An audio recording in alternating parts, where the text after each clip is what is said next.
Coming up on today's edition of the Locked On Raiders podcast, what is it going to take for the Raiders to get their first winning streak in 2023? That plus a whole lot more comes up on Friday's edition of the Locked On Raiders podcast, October 13th, 2023. Just win. Just win. Just win. Just win. The autumn wind is a raider, pillaging just for fun. He'll knock you round and upside down and laugh when he's conquered and won. And won. And won. And won. And won.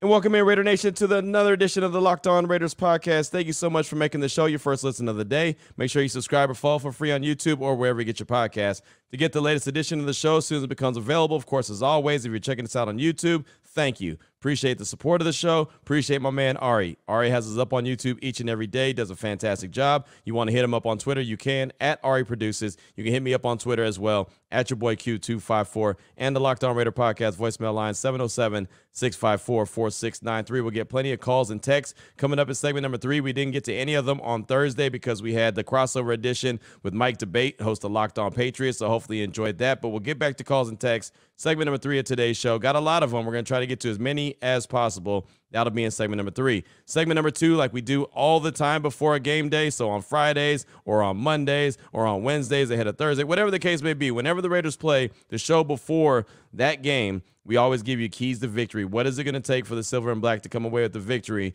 And it's coming up on Sunday at Allegiant Stadium. Kickoff is at 1:05 Pacific time. So we'll give you the keys to victory. We'll say what the Raiders have to do to come away with the dub and improve their overall record to 3-3. We'll do that in segment number 2 of the show. Here in segment number 1, I'd like to give you the news and notes of the day, whatever I collected throughout the course of the day or the past couple of days to bring you on the show. So we'll get to that right after I tell you that today's show is being brought to you by PrizePicks. PrizePicks is the easiest and most exciting way to play daily fantasy sports. Go to prizepicks.com/LockedOnNFL. Use code, and it's all lowercase, LockedOnNFL, for a first deposit match up to $100. I'll tell you more about them later on in the show, but let's go ahead and go over the injury report for Thursday. We got one on Wednesday and Thursday. We'll get another one today, and then we'll find out the official game status 90 minutes before kickoff. And for the most part, the Raiders have been doing walkthroughs this week since, it's a short week. They played a game on Monday. They've really just been doing walkthroughs. But as far as the injury report goes for the Silver and Black, Davante Adams dealing with the shoulder injury, did not participate on Wednesday,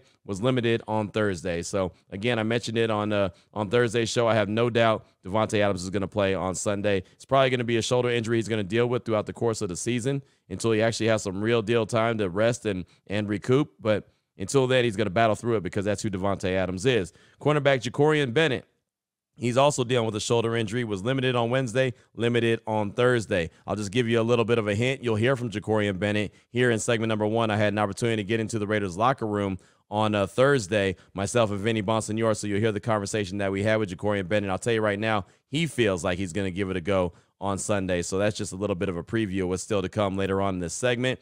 Max Crosby dealing with the knee injury, limited on Wednesday, limited on Thursday.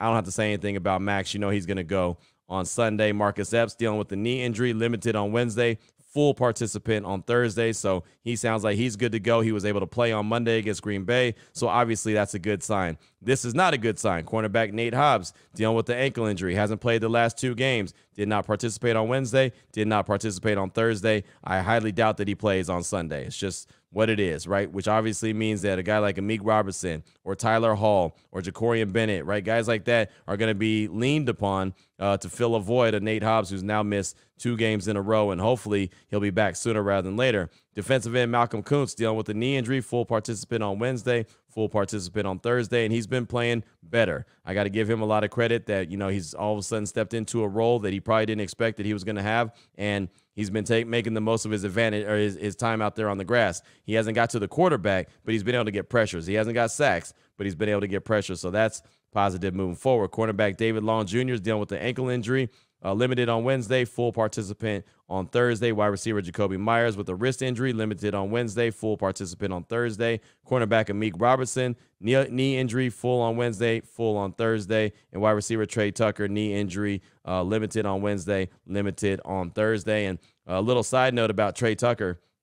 he told Vinny Bonsignore that he's running at about 75% right now. He's not even running at 100%. He injured himself on Monday Night Football, hurt that knee, and I was paying attention to him on the sidelines trying to, work it out and try to stretch it out. And, he's not where he needs to be. He's not 100%, but even at 75%, Trey Tucker is still really fast. So would love to see him get involved, more involved in the offense, and really get that speed out there on the grass, him and DeAndre Carter, and see what they can bring to the table. Speed is something that you can't teach. You either have it or you don't. Trey Tucker, he absolutely has it. As far as the Patriots go, their list of injuries are long.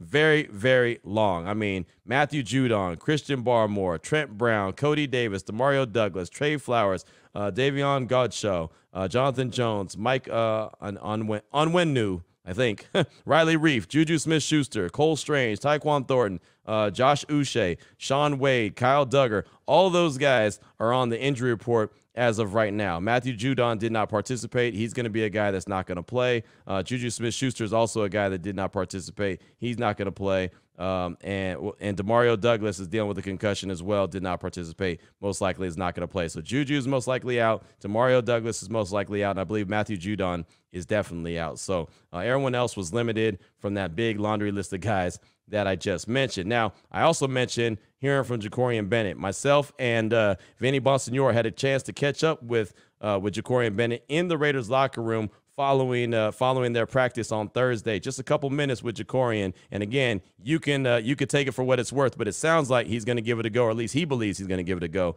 come Sunday against the Patriots. Check it out. How frustrating was it being able to play on Monday night? Oh yeah, it was super frustrating, not being able to play, but it was just kind of good to watch the guys handle their business, and especially defense, them getting 3 takeaways, and it was good to see. When you have to be sidelined like you are, do you get to see it from a different vantage point a little bit? Oh yeah, no, for sure. You definitely get to see it from a different point of view, but it's at the end of the day, it's still football. I was still trying to act like I was kind of out there, getting those mental reps and stuff, but.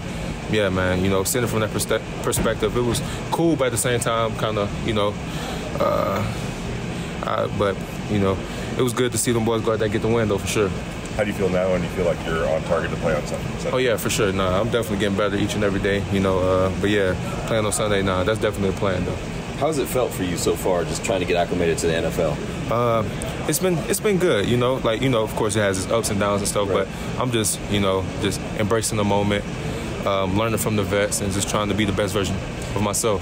We talked to your secondary coach, and he said that you were raised right. And what he meant by that, he was giving credit to your parents, and he said what he meant by that was the fact that you could take criticism and not take it personal, but go out there and react. Is that something that you feel the same way about? Yeah, for sure. It's not about how they say it, just about what they say. You know what I'm saying? And, he trying to coach me up, that's his job. And whatever nuggets he have for me, any tips, tricks that he want me to do, I'm all ears, and I'm going to try to do it to the best of my ability. How much have you been able to learn from the veterans like a Marcus Peters as well, and Marcus Epps? Oh, yeah, for sure. I learned a lot from both of those guys, First thing MP told me when he got here, he said, hey, I'm an open book, so ask me anything. So I just kind of took that and ran with it. Yeah. So I asked him so many questions and stuff like that. But, it's definitely going to get me better, and I'm going to continue to ask questions. Fired up for this Sunday, another game at home? Oh, yes, most definitely. Yeah. I'm going to be out there this week, though. Try to do what I can to help the team win, for sure. 4 interceptions the last 2 weeks by the defense. How good is it to see the turnover starting to come? Oh yeah, it's been great. Coach PG always kind of preaches, like we're trending in the right direction. We just got to keep stacking brick by brick, and just kind of keep the main thing. For sure. What is the mentality when you go try to get the ball? You had a lot of production in college. Yeah. Oh, just go be a dog. You see ball, go get ball. That's the mentality. A lot of DBs kind of like when the ball in the air, they just kind of have that DB mentality. But with MP here, Meek, all those guys, what they kind of preach to me, like JB when the ball in there, we're the receiver. Right. So, they just been kind of helping me with that. But yeah, that's the mentality though. Just be a dog. What did you think of Meek when he got up there and it seemed like he jumped out the stadium to get that ball? Oh yeah, I was so lit, man, for him. I was so hyped, because we talked about that, about going out there and making plays, but it was good to see him go out there and do his thing for sure. Meek said that, when he saw Trayvon Merritt get the interception, that he wanted to be the next guy. Oh, yeah. DB, does that make you say, I want to get my hands on the next one? Yeah, for sure. Yeah, it's definitely contagious. So there's Jacorian Bennett, Vinny Bonsignore, myself in the Raiders locker room Thursday. Thursday following practice. And yeah, I'm just excited to see Ja'Cory Bennett get back out there on the grass. Not that, Amik Robertson was a liability out there. Just want to see Ja'Cory continue to get some more reps on the grass. That's how he's going to get better. And he's a guy that's a sponge. He's a guy that's willing to work, and I can take that, right? And I think that the only way he's going to grow is by being out there on the field. So I want to see him out there. Hopefully he's healthy and can go, especially with the guy like Nate Hobbs being out and David Long Jr. He's a little suspect when he's out there as well. I like what Amik brings to the table. I like what Tyler Hall brings to the table. Marcus Peters is a guy that they brought in for a reason, to hold down one side of the field and make some plays on the ball, and he really hasn't done that. He made a couple plays on Monday against the Packers, which was good, right? That was a positive sign, but he's obviously been brought in to make more plays. So the more corners that they have, the better, as far as I'm concerned. One more little nugget that I have for you for segment number 1 of today's Locked On Raiders podcast, and this is a note that came from the Dan Patrick show. ESPN's Dan Orlovsky was on it, and he was talking about the Raiders in this past draft attempted to trade up to the number 1 spot. We all knew that, right? We all knew that they tried to trade with the Bears, and we all, at least I believed, that they tried to trade up to go get Bryce Young. But according to Dan Orlovsky from ESPN, and that's obviously, according to him, and I'm going to try to get him on either my radio show or the podcast to confirm one way or the other. He said that the Raiders were attempting to trade up to get C.J. Stroud at number 1 in the draft, which is interesting to me because remember when I was in Kansas City and I actually got a chance to talk to C.J. Stroud, it sounded like when he talked to me that he was very confident that if given the chance, he would be a Raider. So I felt like, and I remember bringing that to the podcast saying, man, I don't know about you, but it really sounded like he's confident that the Raiders like him and that they're gonna select him if they're given the chance. Well, they obviously didn't get the number 1 overall pick. The Panthers ended up getting that. The Raiders didn't. They went with Tyree Wilson at number 7. But it's interesting that, Dan Orlovsky is saying that C.J. Stroud was their pick. And if you remember, the Bears wanted a huge haul from the Raiders in return for that number 1 spot. They wanted a 2023 first-round pick. That was obviously number 7 overall. 2023 second-round pick. 2 first-round picks. 2 future first-round picks, and a future second-round pick. Eventually, Chicago settled for the Panthers' number 1 pick in exchange for wide receiver DJ Moore as well, a 2023 first-round pick, like I mentioned, a 2023 second-round pick, a 2024 first-round pick, and a 2025 second-round pick. And the Raiders, they tried to sweeten the deal that they offered by throwing in Darren Waller. They valued, the Bears, that is, valued DJ Moore more than they valued Darren Waller. You've seen what DJ Moore has been able to do in Chicago. Clearly, that was the right decision. But the Raiders tried to make a move, and according to Dan Orlovsky from ESPN, they tried to make the move for C.J. Stroud. You see what he's doing now in Houston. It sure would be nice to see C.J. Stroud with that strong arm and that accuracy being able to throw that rock to Devontae Adams. So that's all I got for you for segment number 1 of today's Locked On Raiders podcast. Oh, yeah, if you're watching Thursday Night Football, as Week 6 got underway, the Chiefs won 19-8 over the Broncos. The Chiefs are now sitting there at 5-1 in first place. The Chargers are at second at 2-2 as they're coming off their bye week. The Raiders are sitting there at 2-3. And the Broncos are pulling up the rear at 1-5. So the Raiders have an opportunity to move to 3-3. The Chargers play the Cowboys on Monday Night Football, so they could actually drop to 2-3 if Dallas handles their business. So obviously you got to go out there and play the games, and we'll see where it goes. But the Chiefs, Chargers, Raiders, and then the Broncos is the current order in the AFC West. Coming up in segment number 2, for the Raiders to improve their record to 3-3, what will it take? We'll give you the keys to victory, defense, offensively, and overall. That's coming up after I tell you about Jase Medical and the Jase case. And I'm sure right now you're thinking, Q, what's the Jase case and what does it provide? I'm glad you asked. 5 life-saving antibiotics for emergency use. And really, it's simple to get a Jase case. You fill out the online form, and in some cases, you got to jump on a quick call with one of their board-certified physicians, and you can get ongoing care from their physicians on any treatment-related question. Doctor created, doctor recommended. The big thing is they don't want you to get caught unprepared. Everyone should be empowered to care for themselves and their loved ones during the unexpected. Jase handles everything from online evaluation to licensed pharmacy medication delivery and ongoing consultation and care. All you got to do, you got to go online, fill out a form, and then get a prescription. Life-saving medications will come right to your door. The Jase case gives you peace of mind so that you're not just hoping that you have access to medication in an emergency. Jase Medical makes sure you have the medication and you have it in hand. Get $20 off on these life-saving antibiotics today from Jase Medical by using the promo code LOCKEDON for all Locked On Raider podcast listeners at checkout, jasemedical.com. That's JASE medical.com. Remember, the promo code is LOCKED ON. Check it out today, JASE medical.com. All right, Raider Nation, here we go. Segment number 2 of today's Locked On Raiders podcast. Want to get into the conversation of what it's going to take for the Raiders to come away with the victory on Sunday versus the Patriots and have their first winning streak in 2023. I'm going to start with the defense because earlier this week I gave props to the defense, right? I called them the strength of the team. And right now I believe they are the strength of the team. They're allowing the team to hang around games. They're not getting blown out. They got blown out in the Buffalo game. So, we can cancel that one and say, hey, that was a blowout. Defense stunk. Offense stunk. No doubt. I got that. I agree 100%. But every other game, the defense has done their job. And again, only allowing 22.8 points per game. That's the only stat I care about, right? You could talk about yards. You could talk about yards per attempt. You could talk about yada, yada, yada, yada, yada, yada.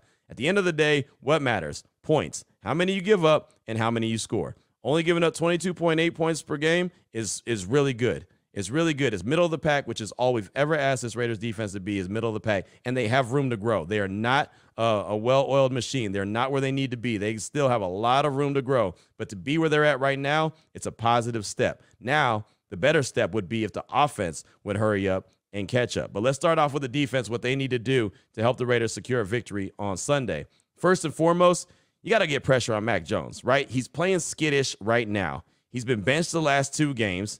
He's turning the ball over. He's just not playing good ball. He's had 4 interceptions and a fumble the last 2 games, and the Patriots have been blown out 72-3. 72-3 the last 2 games. They have gone 34 offensive drives in a row without scoring a touchdown. 34. So they're looking bad right now offensively. So the defense, it has to start with pressure on the quarterback. Make him continue to see ghosts because that's what he's doing. Remember when we heard about Sam Darnold and him seeing ghosts? That's what Mac Jones is doing right now. He's seeing ghosts. He's throwing the ball where he's not supposed to. He's putting it in harm's way, and opposing defenses are taking it away. Now, I got to give credit because the Cowboys defense is really good. So they caused a lot of that, right? And then the Saints defense is really good. So the Saints blanked them last week, and the Cowboys only allowed 3 points the week before. So, I know that both of those teams' defenses are better than the Raiders defense, but that doesn't mean that the Raiders defense can't join the party. I'm not expecting them to shut out the Patriots. I'm not expecting them to hold them to 3 points, but I do expect them to play their part. And that's all that they've done this season. They got to play their part. So pressure on the quarterback and make sure that he, stays skittish and a little, like I say, his confidence isn't there right now. That's the biggest thing. He's just not confident. Speaking of turnovers, go get some. They come in bunches. That's what everyone always says, right? You saw what happened on Monday. They came in bunches. The Raiders came away with 3 interceptions. It was really encouraging to see Marcus Peters break up a ball and see Robert Spillane get the deflection. More times than not, that doesn't happen for the Raiders. So when I saw that, I was like, wow, that's encouraging, right? Even though I know it looks like a super easy play, more times than not, the Raiders don't make that play. So since they start coming in bunches, go out there, start being that unit that expects to get a turnover, right? Like the Cowboys, they expect a turnover. When they don't create a turnover, they're like, what the hell happened? I want the Raiders to end up being that defensive unit that goes out there and expects to create a turnover. Oh, yeah, we're going to go get 1 or 2. Right? Either it's going to be an interception, a fumble, something's going to happen where we're going to get the ball back. That's the kind of mentality that they've got to have. That's got to be the confidence and the swagger that they rock with. So go out there and get a couple turnovers. Keep that party going. Mac Jones is giving the ball away. Take it. 4 interceptions and a fumble the last 2 games for Mac Jones. And then finally, defensively, stop the run. The Patriots believe that Ramondre Stevens can run the ball on them. They believe that he can get loose. He's a hell of a little running back. We saw him last year in Vegas. He could do some really good things. The Packers had success against the Raiders on the ground early, especially, and then there's spurts throughout the course of the game where they were able to run as well. But early in the game, they had a ton of success on the ground. The Raiders have got to cut that off. Make Mac Jones beat you. Right now, I don't think Mac Jones has the confidence to beat you. So you've got to make this team one-dimensional. Their offensive line is suspect at best. Right? I mean, not saying that the Raiders' offensive line is great, but the Patriots' offensive line is pretty suspect. So I think Max Crosby has an opportunity to have a field day. He's coming off being the AFC Defensive Player of the Week. I think he can stack that, right? Have a better day than he had against the Packers. That offensive line for the Patriots is not good. So if he can get back there and harass the quarterback, maybe Tyree Wilson could get his first sack. Matter of fact, let's go ahead and put it in the universe. Let's make it happen. Tyree, get your first sack. Tyree's going to get his first sack. How about I say it with my chest, right? Tyree Wilson will get his first sack of the season on Sunday against the Patriots. I'm saying it out there. I'm putting it in the universe. I'm speaking it into existence. Isn't that what they say? That's what I'm doing. So Tyree, go on and get your sack. You can thank me later. I'll see you in the locker room and I'll tell you that I called it on Friday on the Locked On Raiders podcast. As far as the offense goes, this is, my big concern. The offense has got to get going, right? One, Jimmy's got to protect the ball. He's got to be better with the ball. Man, he's turning the ball over. That interception he had on Monday was just a terrible read. He's playing bad. I mean, there's just no other way to say it. If I word it any other way, I'm blowing smoke up your backside. I'm not going to do that. Jimmy's just not good right now. He's got to be better, right? He has to be better. And I know right now someone's saying, well, put Aiden O'Connell in. Look, right now the Raiders still believe that Jimmy gives them the best chance to win. But he's turning the ball over. And look, Aiden O'Connell turned the ball over too. He fumbled the ball and threw an interception at the end of that Chargers game. So it's not like he's a perfect, well-oiled machine either. So, but Jimmy's just got to be better. He's got to be better with the ball, and he's got to protect the ball. Don't turn it over. There's no reason to give the Patriots hope, right? I mean, their offense already stinks right now. So don't give them a short field to work with. You want to know the best recipe for a bad offense is an opportunistic defense that makes plays. If a defense goes and makes some plays and gets the ball back to Mac Jones, they'll start feeling good about themselves. Don't give them that opportunity. Just don't, right? Pound the rock. You got to continue to try to establish the run game. I'm not saying it's going to be a 100-plus yard game. I don't know when that's going to come. I don't. I can't put everything into the universe and make it happen, but there's got to be an emphasis on getting that run game established, right? And that's something that I know that they're working on. Josh Jacobs, the last couple of games, has looked like he's, got some juice in his legs, right? He had 69 yards rushing on Monday night. He did have that 24-yard rush in the second half, so that was a big chunk of it, but just got to keep plugging away. The offensive line has got to communicate and protect. That's the theme for the offensive line. Lincoln Kennedy told me this. Communicate and protect. They got to communicate on their protection of Jimmy G, right? And they got to understand the assignment when it comes to protecting him, right? Where they're going to pass guys off, who's going to pick them up, right? They've got to be in lockstep with each other. So communication is a key, and they've got to be able to communicate when it comes to opening up holes for Josh Jacobs. It's just that simple. Coach McDaniels, I believe, is being hamstrung right now when it comes to calling plays because he doesn't have any faith in his offensive line. And if he doesn't have any faith in the offensive line, he probably doesn't feel like he can call a lot of the plays because it's going to get Jimmy killed. Jimmy's back there skittish right now because he got hit so many damn times so far this season. He's got to be protected. We knew that going in. Jimmy's got to stay upright. If he doesn't, it's going to be a long day at the office. And on top of that, even on plays that he is still standing, you can see him getting happy feet because he just knows that, oh, man, someone's about to hit me from somewhere. I got to get rid of this ball. So the offensive line has got to start playing their better games. I know last season they were still rotating pieces, rotating players, trying to figure out what piece fits. It's week 6. At this point, you've got to be able to know, have an idea at least who's going to be the guys that are going to get it done. So that's the takes I have for offense. What they've got to do to complement the defense that I believe will do everything they can to allow the Raiders to have a chance to win this game on Sunday. Overall, take advantage of a team that's down. Nobody thinks that the 1-4 New England Patriots are good, including the 1-4 New England Patriots. They know that they're not good. They haven't scored a touchdown in 34 straight offensive possessions. Their defense, normally you could say that that's kind of where they can hang their hat. They're missing guys. Judon, that's a big deal, right? Guys that can get to the quarterback, big deal. I mean, there's a lot of missing pieces. They got J.C. Jackson. He's not 100% healthy yet, but Devontae Adams doesn't seem like he's had any problems with J.C. anyway, right? I know they haven't squared up that much because J.C. was hurt a lot, but I don't think he's really that big of a threat, even though he's back in the scheme that, he had all his success with. So, that could be a good matchup to pay attention to, but they're just a down team. So you got to take advantage. Like my man, Lincoln Kennedy said, Q, when you have a team that's not playing well, you got to jump on them early and then step on their neck. So, don't let them get loose. Don't let them get up and down the field on you. Don't be a slump buster. It's just that simple. Don't be a slump buster. I talk about it all the time. Don't be the team that the other team calls at 2 a.m. is like, hey, what are you doing? What are you doing? I'm on my way over, right? Don't be that. Don't be that slump buster. Go ahead and take advantage, handle your business, get a dub, and have a win streak for the first time this season. Improve your overall record to 3-3. You do that, all of a sudden you look up and say, you know what? Okay, this season still has a chance. You dropped to 2-4.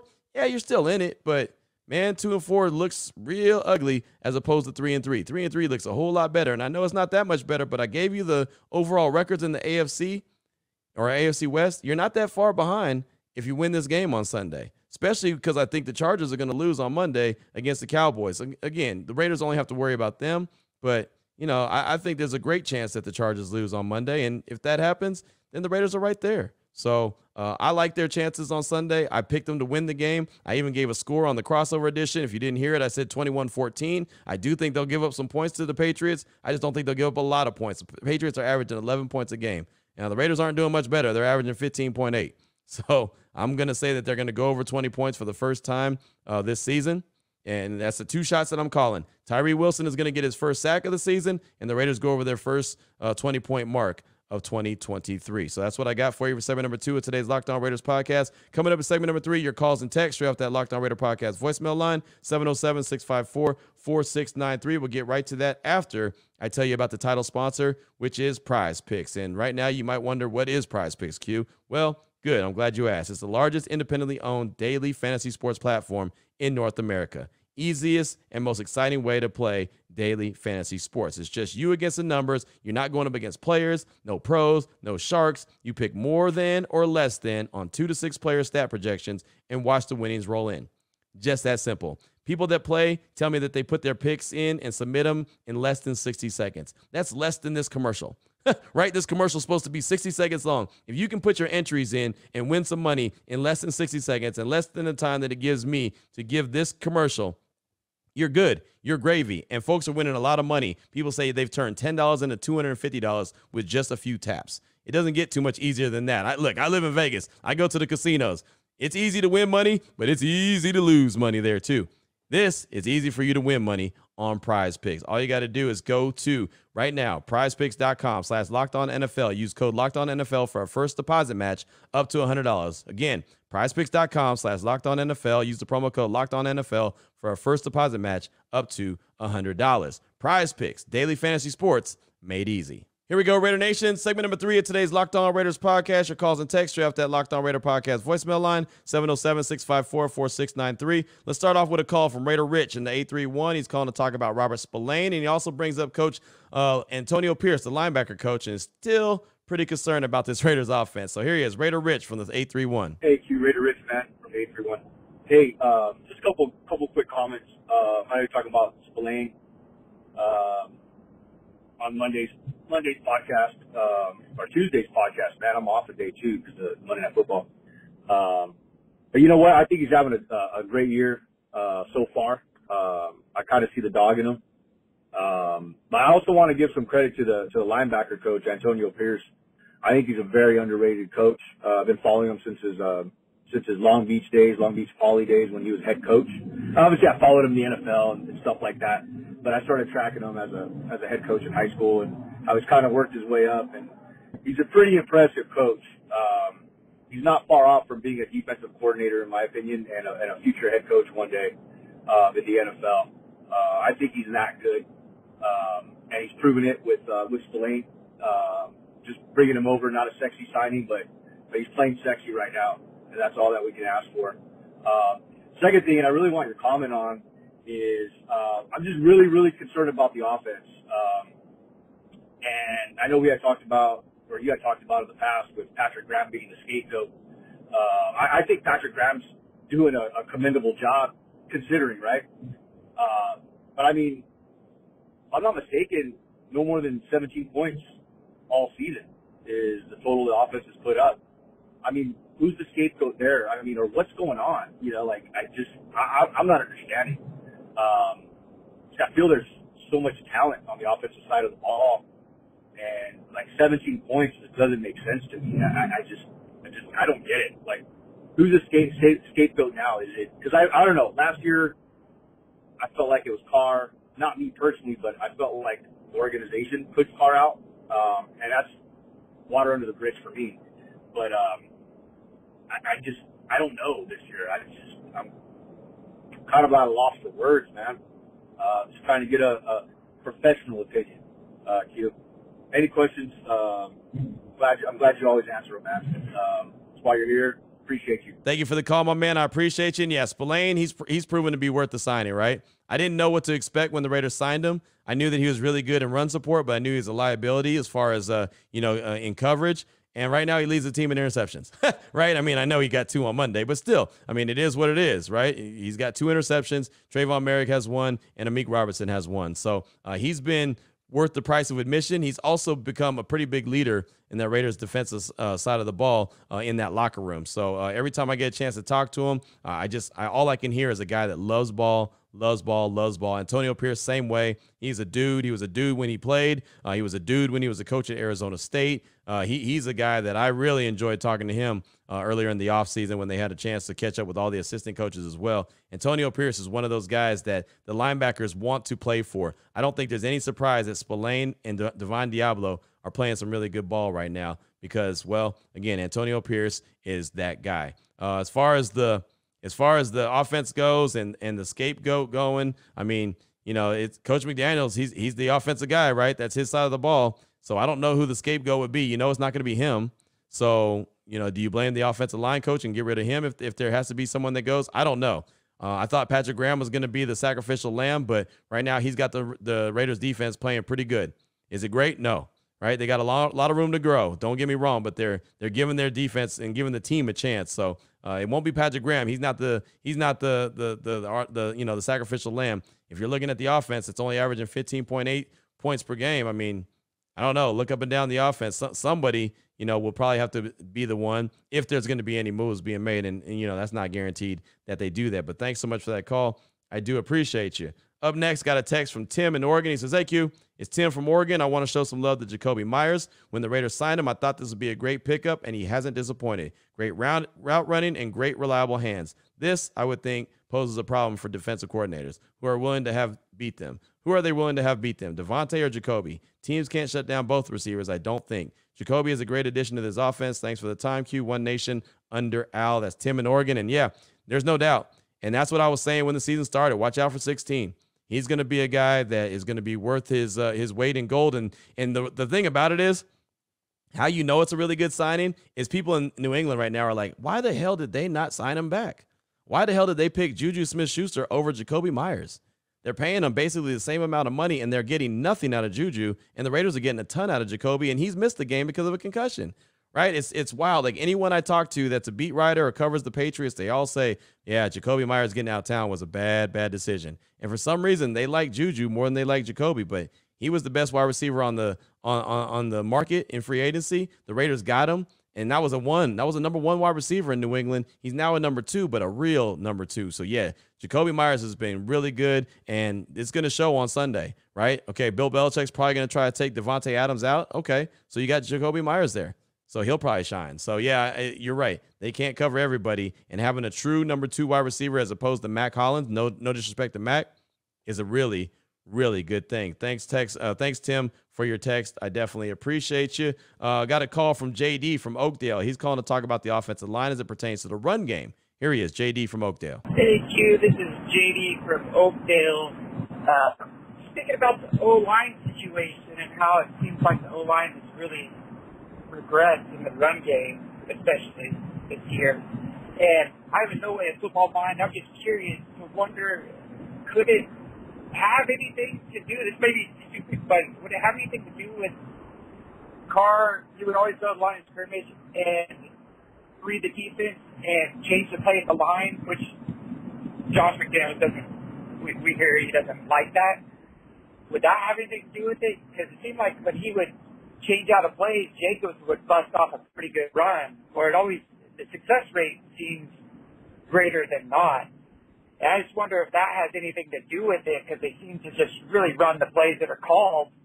And I'm just curious if that might be anything there, or if they just truly regressed based off of the play. I don't know. But anyways, that's all. Maybe stupid, may not. I have no idea. I've been thinking about it the last few weeks. But anyways, later. Thank you for the call, my man. I appreciate you. And, yeah, I'm not sure what the exact problem is or the disconnect is. I would think that the run game would be there. You've got Josh Jacobs. He led the league in rushing last season. The majority of the offensive line is the same, but Illuminor is on the right side. They got Van Roten on the right side. I don't know, what you do. I don't know how you upgrade it, how you make it better, how you improvise for the issues that they're having on the right side. Thayer Munford, I think that they operate better when he's in there, but Munford and Illuminor are two different style of tackles, and so it depends on what they want out there, right? So Lincoln Kennedy was breaking it down to me about the difference between Munford and Illuminor, and I don't know, man. I don't know. I'm surprised. Let's put it like that. I guess that's the best way to word it. I'm surprised that the offensive line is struggling the way it is. So thanks so much for that text. Or that call. I do appreciate you. Now I got a text. How about a text from Loyalty Raider out of the 915? He said, "What's up, Q? What's good, Raider Nation? It's Loyalty Raider from the 915. I've been quiet most of last year and this year because of the way Josh McDaniels was conducting business. You say we don't know what's wrong with this offense. Well, the answer is Josh McDaniels sold our car. You can't tell me there wasn't a better quarterback to spread the ball around. He may have needed a tune-up, but he got the job done in the long run. I'm not hating on Jimmy G. Well, not that bad anyways. Because he's a Raider, I got his back. But at this point, I'm expecting 2 turnovers from Jimmy G per game. But enough of that. Hey, Q, I need you to say it, and I need you to say it like the only way you know how to say it. Mel Kiper Jr. I'm superstitious, and I feel we do better when you are yourself. Don't let nobody try to change you. I've been a loyal listener since 2018 because your content's real. Shout out to Ari, One Love Nation, Go Raiders. That's from Loyalty Raider out the 915. And yeah, I'm not worried about people tripping out that the way I said Mel Kiper. When people start saying that I was being disrespectful, I was like, okay, that's too much. Hell, Mel Kiper's a teammate. I work with the guy, but whatever. Someone's always going to be mad about something. I could say that it's sunshine outside and someone's going to be pissed off. No, it's raining where I'm at. You're wrong. Well, so whatever. It is what it is. People get mad when I talk about my son. It's like, are you kidding me? So there's always going to be someone that's mad about something. Believe me, it ain't changing who I am. I just said, you know what? If that really bothers you, fine. I'll figure out something else to do that'll bother you later. So it is what it is. As far as the quarterback situation goes, I mean, yeah, Jimmy G is who he is right now, and he can't turn the ball over like he is. It's an incredible pace that he's on, and it shouldn't be acceptable. It really shouldn't. It's got to get cleaned up. As far as Carr, he's gone. It's water under the bridge at this point. He's doing his thing in New Orleans. He's saying he's had the most fun he's ever had playing football, so that's good, right? I'm happy for him. Glad he's feeling good about himself, feeling good about his team, and he's in a division that's very winnable. So good luck to him, and hopefully the Raiders figure their situation out. And Jimmy G obviously is not the long-term solution. And all I think the Raiders have to do is figure out who is. Is it someone that they have on the staff, on the roster? Is it Aiden O'Connell? Or is it someone in the draft? And, we're not at the stage to start talking about the draft yet, but, who knows? It very easily could be. So thanks so much for that text. I do appreciate you. Got time for a couple quick more. How about Raider Eddie in Denver? He's calling to talk about the Raiders' defense and to pump the brakes on the props that I was giving them. Here he is, Raider Eddie in Denver. Hey, Q, what's up? This is Raider Eddie in Denver. Hey, love your show. Just want to see if we can pump the brakes a little bit on the Raiders' defense being so great, okay? This is just my take, and I could be wrong. Probably am wrong. But you said we're around middle of the pack in points allowed. So I think there's a couple factors there. One, we've been out of some games here, like the Chargers game. We were out of that game for a lot of it. Definitely the Bills game. We were not in that game for much of that. Some of the other games where we just got sort of controlled and it was clear our offense wasn't going to do anything. I think the other teams then adjust their offense.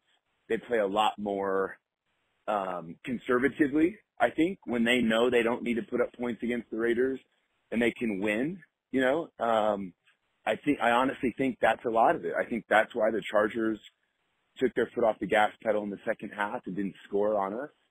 They didn't really need to because they had that win sewed up. And, and again, we're middle of the pack with points allowed. My eyes don't tell me our defense is any good. Tyree Wilson looks like a project, and that's putting it kindly. Kuntz, I haven't watched a lot of Kuntz, so I think he maybe could be a starter, but, our defensive line just isn't very good, Q. Our linebackers are, to my mind, they're still undersized. Marcus Peters can't tackle. We're still, making huge mistakes and knowing who's going to cover what part of the field. I mean, and so I'm not ready to say, let's give Patrick Graham all this credit either. Absolutely not. And I'm going to say this again about Patrick Graham. Where was all of this? Hey, these leadership qualities. He's the next head coach. Tell me again where all that banter came from. Where's the evidence for any of that? Anyway, Q, love the show. Hope the Raiders prove me wrong, and the defense is in an upper tier in the NFL this season.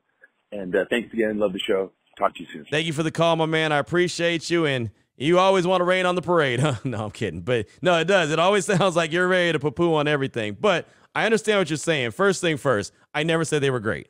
Never said. If you got a clip of me saying that they were great, please tell me. I never said they were great. I said they were middle of the path, the middle of the pack, which is all that we've ever asked them to be. They're giving up 22.8 points per game, right? And the Raiders have not been blown out by everybody. They've been blown out by one team. They were blown out by the Buffalo Bills. That was no doubt about it. Every other game that they've lost, they lost to the Chargers by 7, which is 1 touchdown, 1 score loss. They lost to the Steelers by 5, which is less than 1 score, 1 touchdown, right? A touchdown wins.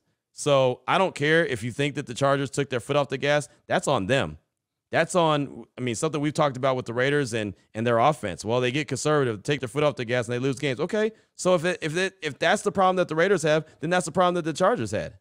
Justin Herbert was held to under 200 yards passing. That's nothing to shake a stick at. And again, if they took their foot off the gas, then shame on Brandon Staley. He also went for it on 4th down and didn't get it, and the Raiders had a chance to go and win the game, or at least tie the game, and they didn't get it done. Aiden O'Connell threw an interception.